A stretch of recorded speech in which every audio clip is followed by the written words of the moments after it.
Sa ngalan ng Ama, ng Anak at ng Espiritu Santo, Amen. sumainyo ang Panginoon. At sumayo rin. Mga kapatid, upang maging marapat gumanap sa banal na pagdiriwang, pagsisihan natin ang ating mga kasalanan.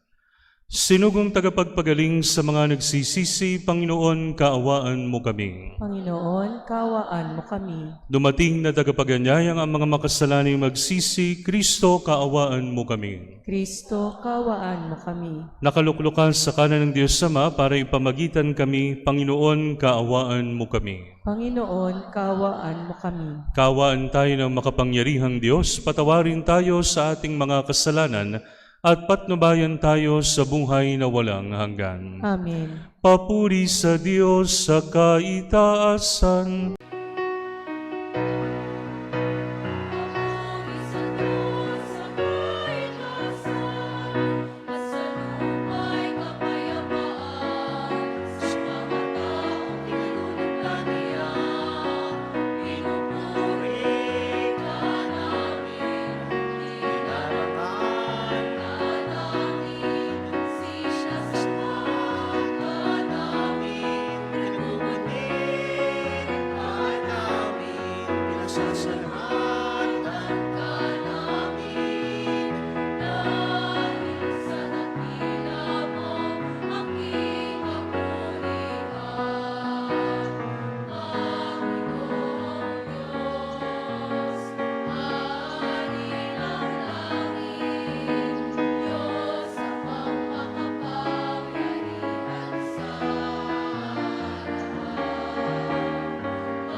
Manalangin tayo. Ama naming makapangyarihan, maisaloob nawa naming palagian ang mga galing sa Espiritu ng Kabanalan upang sa salita at gawa ay aming magampanan ang lahat ng iyong mga kinalulugdan sa pamamagitan ni Hesukristo kasama ng Espiritu Santo magpasawalang hanggan. Amen.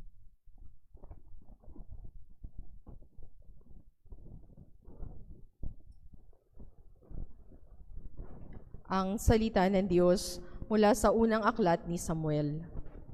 Noong mga araw na iyon, lumakad si Saul kasama ang 3,000 pilingkawal na Israelita upang hulihin si David. Kinagabihan, lihim na pinasok ni David at Abisai ang kampo ni Saul. Dinatnan nila itong tulog na tulog at napaliligiran ni Abner at ng buong hukbo. Ang sibat nito ay nakatarak sa gawing ulunan.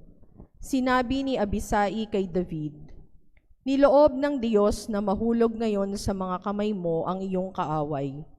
Kung ibig mo, tatarakan ko na siya ng sibat. Kapag nasaksak kong minsan iyan, hindi na kakailanganing ulitin." Ngunit sinabi ni David, "Huwag mong gagawin iyan.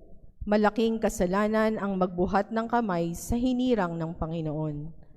Kinuha nga ni David ang sibat sa ulunan ni Saul at ang lalagyan ng inumin nito at sila'y umalis. Isa man kina Saul ay walang nagising pagkat pinahimbing sila ng Panginoon. Dumating at umalis sina David nang walang nakaalam. Pagdating ni David sa kabilang gulod, tumayo siya sa isang mataas na lugar. Sinabi ni David, "Narito ang inyong sibat, mahal na hari. Ipakuha ninyo rito sa isa ninyong tauhan. Ang taong tapat ay matuwid ay gagantimpalaan ng Panginoon. Sa araw na ito'y niloob niyang mahulog kayo sa aking mga kamay, ngunit hindi ko maaaring pagbuhatan ng kamay ang hinirang ng Panginoon." Ang salita ng Diyos. Salamat sa Diyos.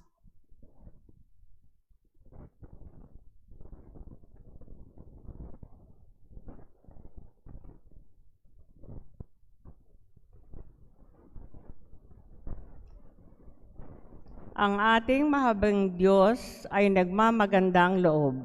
Ang ating mahabaging Diyos ay nagmamagandang loob. Panginooy papurihan, purihin mo kaluluwa. Ang pangalan niyang banal, purihin mo sa tuwina.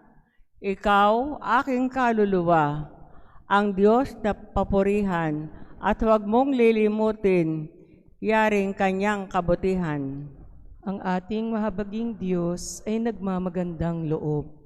Ang lahat kong kasalanay siya ang nagpapatawad, at anumang aking sakit, ginagamot niyang lahat.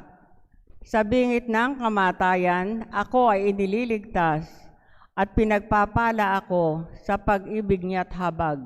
Ang ating mahabaging Diyos ay nagmamagandang loob. Kay ganda ng kalooban, mahabagin itong Diyos. Kung magalit ay banayad, kung umibig na may lubos. Kung siya ay magparusa, di katumbas ng pagsuway. Di na tayo sinisingil sa nagawang kasalanan. Ang ating mahabaging Diyos ay nagmamagandang loob. Ang silangan at kanluran, kung gaano ang distansya, gayong gayon ang pagtingin sa sinumang nagkasala. Kung paano nahahabag ang ama sa anak, gayon siya nahahabag sa may takot sa kanya. Ang ating mahabaging Diyos ay nagmamagandang loob.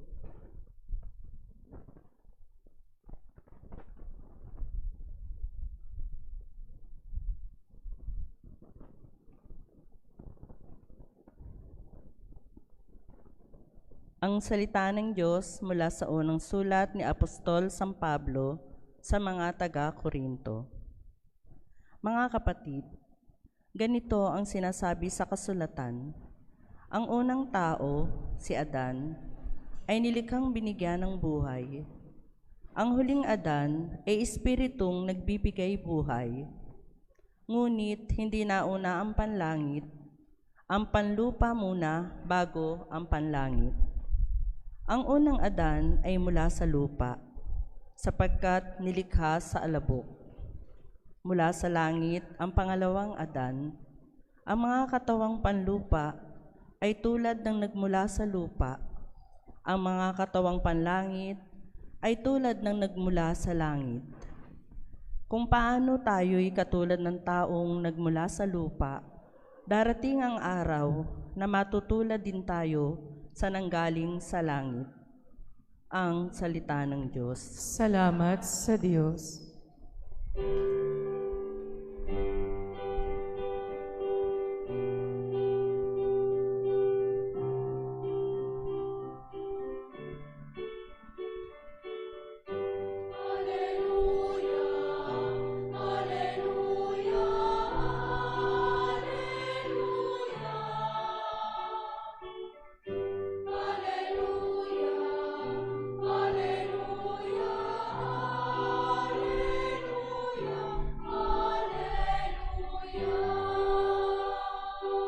Bagong utos, ani Kristo, mag-ibigan sana kayo katulad ng pag-ibig ko.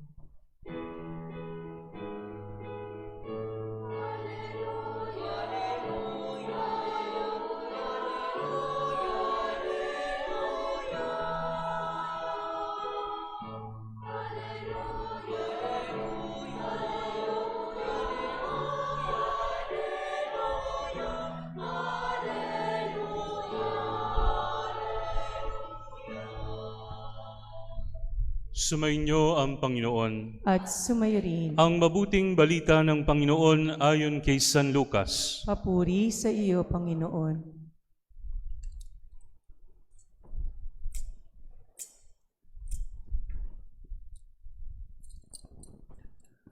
Noong panahong iyon, sinabi ni Jesus sa kanyang mga alagad, "Sinasabi ko sa inyo, mga nakikinig, ibigin ninyo ang inyong mga kaaway. Gawan ninyo ng mabuti ang mga napupuot sa inyo. Pagpalain ninyo ang mga sumusumpa sa inyo. Idalangin ninyo ang mga umaapi sa inyo. Kapag ka sinampal ka sa isang pisngi, iharap mo rin ang kabila. Kapag inaagaw ang iyong balabal, ibigay mo pati ang iyong baro. Bigyan mo ang bawat nang hihingi sa iyo, at kung may kumuha ng iyong ari-arian, ay huwag mo nang bawiin pa ang mga iyon. Gawin ninyo sa iba ang ibig ninyong gawin sa inyo.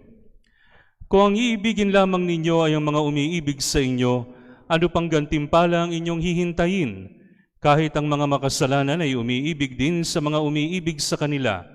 At kung ang gagawan lamang ninyo ng mabuti ay ang gumagawa sa inyo ng mabuti, ano pang gantimpala ang inyong hihintayin? Kahit ang mga makasalanan ay gumagawa rin ito. Kung ang pahihiramin lamang ninyo ay ang mga taong inaasahan niyong makababayad sa inyo, ano pang gantimpala ang inyong hihintayin? Kahit ang mga makasalanan ay nagpapahiram din sa mga makasalanan sa pag-asa nga ang mga ito'y makababayad. Sa halip, ibigin ninyo ang inyong mga kaaway at gawan niyo sila ng mabuti. Magpahiram kayo na hindi umaasa ng anumang kabayaran. Sa gayon, malaking gantimpala ang tatahumihin ninyo at kayo magiging mga anak ng kataas-taasan. Sapagkat siya'y mabuti sa masasama at sa mga hindi marunong tumanaw ng utang na loob. Maging mahabagin kayo gaya ng inyong Ama. Huwag kayong humatol at hindi kayo hahatulan ng Diyos. Huwag kayong magparusa at hindi kayo parurusahan ng Diyos. Magpatawad kayo sa inyong kapwa at patatawarin kayo ng Diyos. Magbigay kayo at bibigyan kayo ng Diyos. Hustong takal, siksik at liglig at umaapaw pa ang ibibigay sa inyo, sapagkat ang takalang ginamit nyo sa iba ay siya ring gagamitin ng Diyos sa inyo." Ang mabuting balita ng Panginoon. Pinupuri ka namin, Panginoong Hesukristo. Sa ngalan ng Ama, ng Anak, at ng Espiritu Santo. Amen. Kapag ka sinampal ka sa iyong pisngi, ano gagawin? Sapukin mo. Kapag ka hindi ka binayaran sa utang, ano gagawin? Pabarangay mo. Kapag ka isinumpa ka, doblihin mo. Lintik lang ang walang ganti. At mga kapatid, bakit kayo natatawa? Kasi yan ang natural na reaksyon natin. Yan. We want to exact revenge on the people who have hurt us, who have said bad things about us, who have offended us. It is something natural, but the Lord is teaching us something different. something supernatural. Ano ba ibig sabihin ng supernatural? It's beyond natural. Kapag ka sinampal ka, igagan mo ba yung pisngi mo? It is something different. Kapag ka pinahiram ka, alam mo, nangutang kayo, 5,000 piso. Pas hindi ka binayaran, ano gagawin mo? Siyempre, hahabulin mo. Pero, ang sabi ng Panginoon, kalimutan mo nang nagpahiram ka. It is something different. It is something supernatural, and it is something very difficult to do. Sa lahat ng turo ng Panginoon, mga kapatid, ito ang pinakamahirap sa lahat. Father, tao lang. Gumaganti rin kami, nagsasalita rin din kami ng hindi maganda. Pinagkakatuwaan din namin yung mga pinagkakatuwaan kami. Pero mga kapatid, napakaganda ng mga pagbasa natin.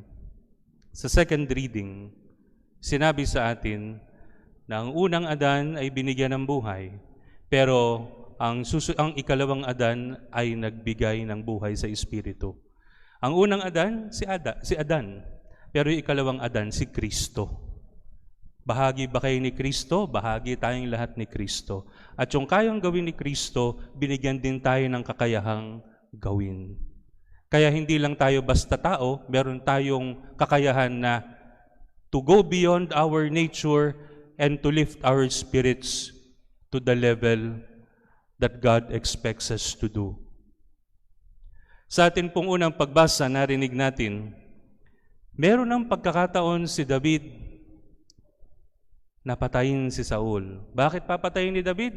Kasi pinahunting siya nito eh. Naging tapat si David kay Saul, pero nainggit si Saul sa kanya. So ang ginawa ni Saul, dahil susukdulan ng kainggitan, pinahunting niya si David para patayin. Pero sa ating first reading, may pagkakataon na si David, natutulog silang lahat eh. Isang sundot lang ng sibat sa liig nung patayon. Pero ano ang sabi ni David? Hindi ko sasaktan ang hinirang ng Panginoon. And that brings me to 2 points that we should consider tonight according to the readings. Ang unang magpatawad, that is the stronger person. Aba, hindi madaling magpatawad. Lalo na kung mabigat ang ginawa sa iyo. Lalo na kung napakalalim ng sugat. Pero kapag ka ikaw ang nagpatawad, you will be the stronger person. Pangalawa, forgiveness liberates us. Forgiveness liberates us. Minsan ako po ay umuwi. Ako po mga kapatid, aminin ko, mea culpa. Mainit ang ulo ko sa daan, sa kalsada. Pauwi ako sa amin, sa Nueva Ecija. Sa may salakot, na doon ako sa main highway, dire-diretso ko, may biglang lumiko. Nang walang tingin-tingin. Gumewang yung sasakyan kong ganyan sa gilid para iwasan ko. Huminto ako. Lahat ng gamit ko sa likod, napunta sa harap. Bukod sa kaba ng puso ko, galit na galit ako. Bakit ba may mga kamoting driver? Alam niyo mga kapatid, nakauwi na ako sa amin sa Nueva Ecija, dala ko pa rin yung inis ko, matutulog na lang ako, dala ko pa. At kinabukasan pagising ko, hindi ako nakangiti, nakabusangot ako, dahil naalala ko yung ginawa ng kamoting driver. Oh, that is a very light example. Paano kung matindi ginawa sa atin? At hindi natin makalimutan. Alam niyo mga kapatid, marami sa atin may auto-rewind. Ano ba yung auto-rewind? Kapag kinuwentuhan ka, ikukwento sa iyo lahat ng sentimiento sa buhay. Day in and day, oh, Father, ito ginawa sa akin. Father, ako'y sinaktan. Ako'y ganito ginawa. Asawa ko sa akin. Paulit-ulit. Alam niyo po, patay na yung asawa. Hindi na siya naririnig, pero dala-dala pa rin niya. Kung magfo-forgive tayo, mabibitawan tayo nung hate, mabibitawan tayo nung resentment, mabibitawan tayo nung anger. Kung magpapatawad tayo. Parang puputulin mo yung tanikala na tumatali sa iyo sa iyong hindi naging magandang karanasan. And speaking of bad experiences, I had my fair share. Ako po mag-iisang dekada ng pari. Marami na akong nakasalamuha. Talagang marami. At minsan, ang nangyayari, hindi ka naman pwedeng gumanti. Nakita niyo itong laking ko to, pag sinapo ko yun susubsub sa lupa yun Hindi ko pwedeng gawin. And minsan, I am asking the Lord, Lord, why? Why do I have to endure this? Minsan iiyak na lang ako habang nagdadasal sa kwarto. Minsan naalala ko, doon sa parokyang pinanggalingan ko, sunod-sunod ang misa, 12 ang misa ko sa araw ng linggo. Ngayon po, may nakiusap sa akin, Father, pwede bang pahiran mo ng langis yung aking asawa? Nandun na sa bisitang minisahan ko nung huli. Hindi, pinuntahan ko, medyo nagtagal. Pagpunta ko dun sa susunod na bisita, late ako. Alam niyo po, sabi nung coordinator doon, nakatulog na naman kasi Father, late na naman. Nakarating sa akin yun. Alam niyo, gusto kong sakalin at pilipitin yung liig. Mimisa ka ng 12 misa, sunod-sunod yan, mula alas 5 hanggang hapon, and you're doing something that you're required to do to administer the sacrament, the last sacrament. Pagkatapos pagdating mo ron, sasabihan ka ng ganun na wala naman alam. Na-imagine ko pa. Parang sarap baliin ng leeg na ganun Pero sinasabi sa atin ng Panginoon, patawarin mo. Patawarin mo.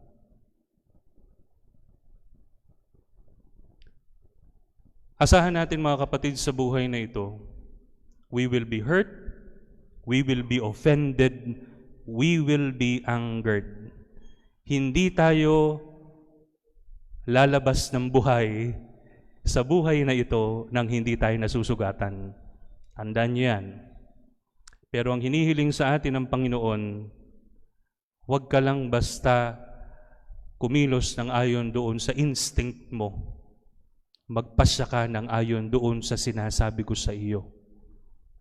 Kasi kapag ginawa mo yan, you will not be a mere human being. You will be called a son of God. You will be called a brother of the Lord. Mga kapatid, sa pagpapatuloy po ng ating banal na pagdiriwang, isipin natin ano ba yung mga bagay na pinakamasakit para sa atin na hindi natin mabitiwan. Yung mga bagay na hanggang ngayon hindi pa natin mapatawad. Let us ask the Lord for the grace of forgiveness. Forgiveness does not come instantly. It is a process. But the important thing is that we decide to forgive. Even if it will take a while, maghintay tayo at hayaan nating hilumin ng Diyos ang ating mga puso. Amen. Sa ngalan ng Ama, ng Anak, ng Espiritu Santo. Amen. Pahayag natin ang ating pananampalataya. Sumasampalataya ako Sa Diyos amang makapangyarihan sa lahat, na may gawa ng langit at lupa. Sumasampalataya ako kay Jesucristo, iisang anak ng Diyos, Panginoon nating lahat.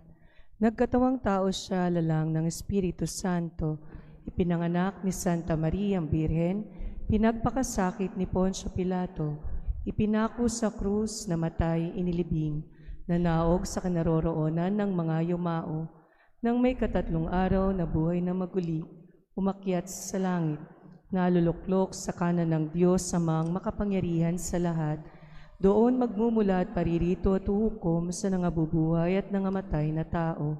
Sumasampalataya naman ako sa Diyos Espiritu Santo, sa banal na simbahang katolika, sa kasamahan ng mga banal, sa kapatawaran ng mga kasalanan, sa pagkabuhay na maguli ng mga nangamatay na tao, at sa buhay na walang hanggan.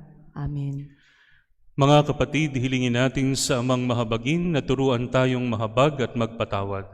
Ang atin pong itutugon, Panginoon, tulungan kaming ibahagi ang iyong pagpapatawad. Panginoon, tulungan mo kaming ibahagi ang iyong pagpapatawad. Para maging huwaran sa pagmamahal sa kaaway ang mga Kristiyano, manalangin tayo sa Panginoon. Panginoon, tulungan kaming ibahagi ang iyong pagpapatawad. Para laging hangarin ng mga bansa ang pagkakaisa at paggalang sa kakanyahan ng bawat isa, manalangin tayo sa Panginoon. Panginoon, tulungan kaming ibahagi ang iyong pagpapatawad. Para maging mahabagin at lawakan ang pangunawa, ang mga makikitid ang isipan, manalangin tayo sa Panginoon. Panginoon, tulungan kaming ibahagi ang iyong pagpapatawad. Para mapatawad ng Diyos at buksan ang isipang mga umuusig at kaaway ng pananampalataya, manalangin tayo sa Panginoon. Panginoon, tulungan kaming ibahagi ang iyong pagpapatawad. Para unahin ang kapakanan ng taong bayan at hindi ang sarili ng mga naghahangad manungkulan sa pamahalaan, manalangin tayo sa Panginoon. Panginoon, tulungan kaming ibahagi ang iyong pagpapatawad. Para isapuso ng bawat isang naririto ang aral na narinig sa Ebanghelyo, manalangin tayo sa Panginoon. Panginoon, tulungan kaming ibahagi ang iyong pagpapatawad. Para kahabagan ng Panginoon ang mga yumao sa kabila ng kanilang kahinaan at pagkukulang, manalangin tayo sa Panginoon. Panginoon, tulungan kaming ibahagi ang iyong pagpapatawad. Amang maawain, ikaw ang aming huwaran sa pag-ibig at pagpapatawad. Lagi nawa naming hangarin ang ikabubuti ng aming kapwa sa pamagitan ni Jesukristong aming Panginoon, magpasawalang hanggan. Amen.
Manalangin kayo mga kapatid upang ang paghahain natin ay kalugdan ng Diyos amang makapangyarihan. Tanggapin nawa ng Panginoon itong paghahain sa iyong mga kamay, sa kapurihan niya at karangalan sa ating kapakinabangan at sa buong sambayanan niyang banal.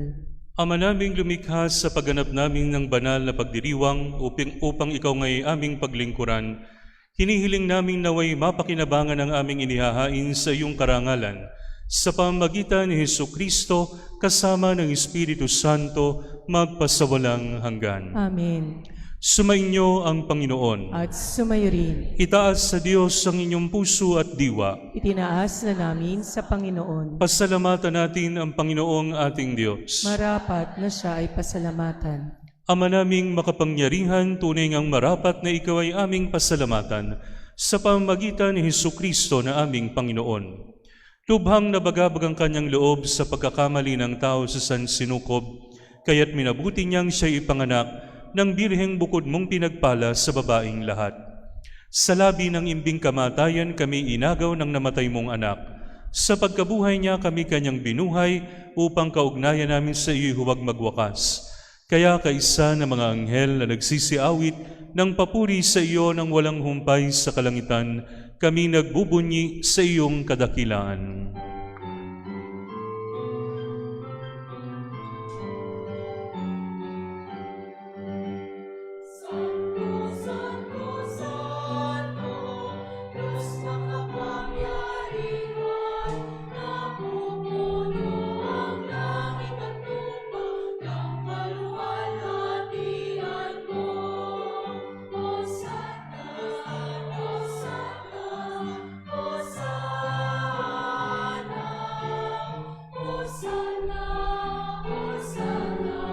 Sa kaitaasan, pinagpalang na paririto sa ngalan ng Panginoon. Hosanna, Hosanna, Hosanna, Hosanna, Hosanna, sa kaitaasan.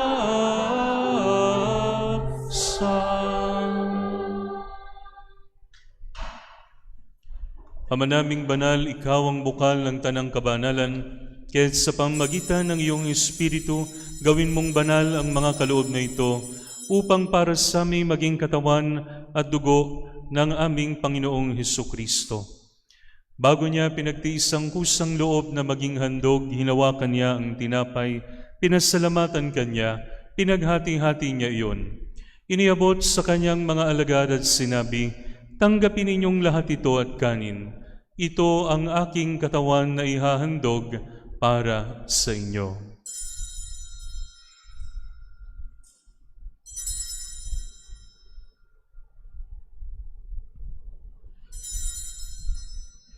Gayun din naman nung matapos ang hapunan, hinawakan niya ang kalis, muli kanyang pinasalamatan. Iniabot niya ang kalis sa kanyang mga alagad at sinabi, tanggapin ninyong lahat ito at inumin. Ito ang kalis ng aking dugo, ng bago at walang hanggang tipan. Ang aking dugo na ibubuhos para sa inyo at para sa lahat sa ikapagpapatawad ng mga kasalanan. Gawin ninyo ito sa pag-alala sa akin.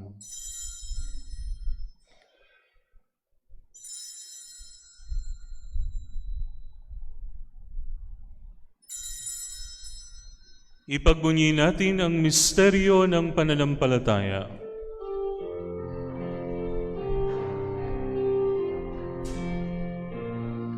Si Kristo ay namatay, si Kristo ay nabuhay, si Kristo ay babalik. Sa wakas, sa wakas, sa wakas ng panahon. Ama, ginagawa namin ngayon ang pag-alala sa pagkamatay at muling pagkabuhay ng iyong anak. Kaya tiniaalay namin sa iyo ang tinapay na nagbibigay buhay at ang kalis na nakakaloob ng kaligtasan. Kami nagpapasalamat dahil kami iyong minarapat na tumayo sa harap mo para maglingkod sa iyo. Isinasamo namin kaming magsasalo-salo sa katawan at dugo ni Kristo ay mabuklod sa pagkakaisa sa pamamagitan ng Espiritu Santo. Amalingapin mo ang iyong simbahang laganap sa buong daigdig. Puspusin mo kami sa pag-ibig kay San Francisco na aming Papa, ni Dennis na aming Obispo at ng Tanang Kaparian. Alalahanin mo rin ang mga kapatid naming nahimlay nang may pag-asang sila'y muling mabubuhay, gayon din ang lahat ng mga pumanaw. Kaawaan mo sila at patuloyin sa iyong kaliwanagan. Kaawaan mo at paging dapatin kaming lahat na makasalo sa iyong buhay na walang wakas, kaysa ng mahal na Birheng Maria na Ina ng Diyos, kaysa ni San Jose, kaysa ng mga apostol at lahat ng mga banal na namuhay dito sa daigdig ng kalugod-lugod sa iyo. May pagdiwang naman namin ang pagpupuri sa ikararangal mo sa pamamagitan ng iyong anak na aming Panginoong Hesukristo. Sa pamamagitan ni Kristo, kasama niya at sa Kanya, ang lahat ng parangal at papuri ay sa iyo, Diyos amang makapangyarihan, kasama ng Espiritu Santo, magpasawalang hanggan.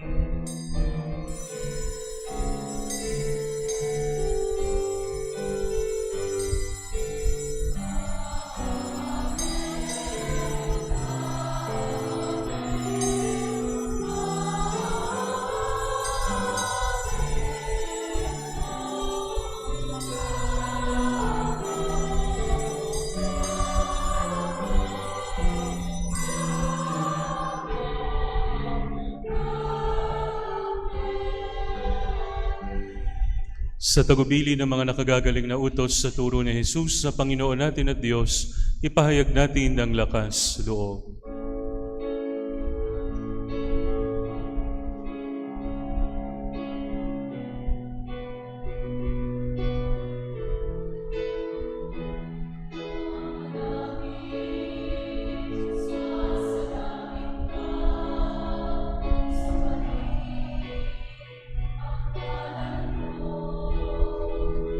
Mapasa amin ang kaharian mo, sundin ang loob mo dito sa lupa para nang sa langit.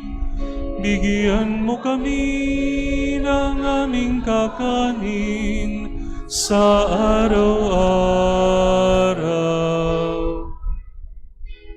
At patawarin mo kami sa aming mga sala para ng pagpapatawad namin sa nagkakasala sa amin.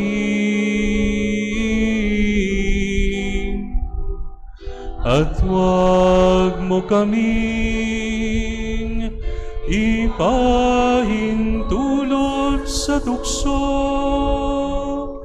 at iadya mo kami sa lahat ng masama.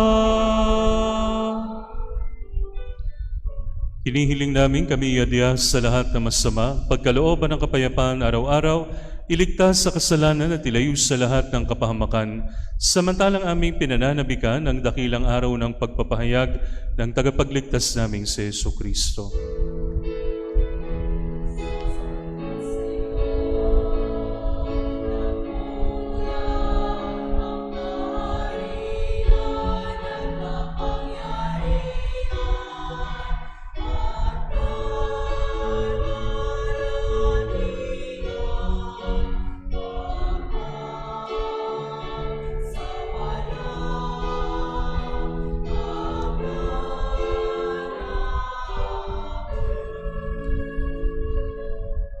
Panginoong Hesukristo, sinabi mo sa iyong mga apostol, kapayapaan ang iniiwan ko sa inyo, ang aking kapayapaan ang binibigay ko sa inyo. Tunghayan mo ang aming pananampalataya at huwag ang aming mga pagkakasala. Pagkalooban mo kami ng kapayapaan at pagkakaisa ayon sa iyong kalooban, kasama ng Espiritu Santo magpasawalang hanggan. Amen. Ang kapayapaan ng Panginoon ay laging sumainyo. At sumayo rin. Magbigayin kayo ng kapayapaan sa isa't isa. Espiritu.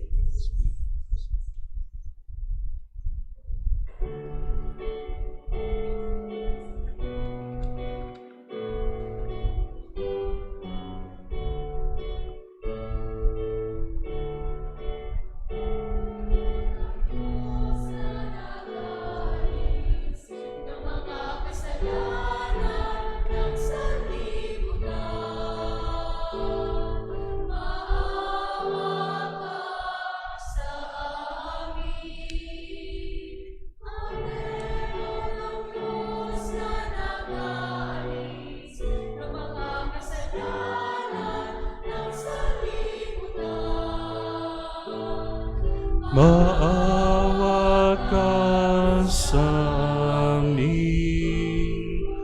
Agnus Dei qui tollis peccata mundi, dona nobis pacem, dona nobis pacem, dona nobis pacem.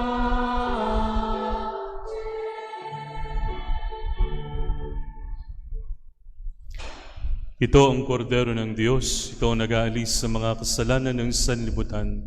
Mapalad ang mga inaanyayahan sa kanyang banal na biging. Panginoon, hindi ako karapat-dapat na magpatuloy sa iyo, ngunit sa isang salita mo lamang ay gagaling.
Manalangin tayo.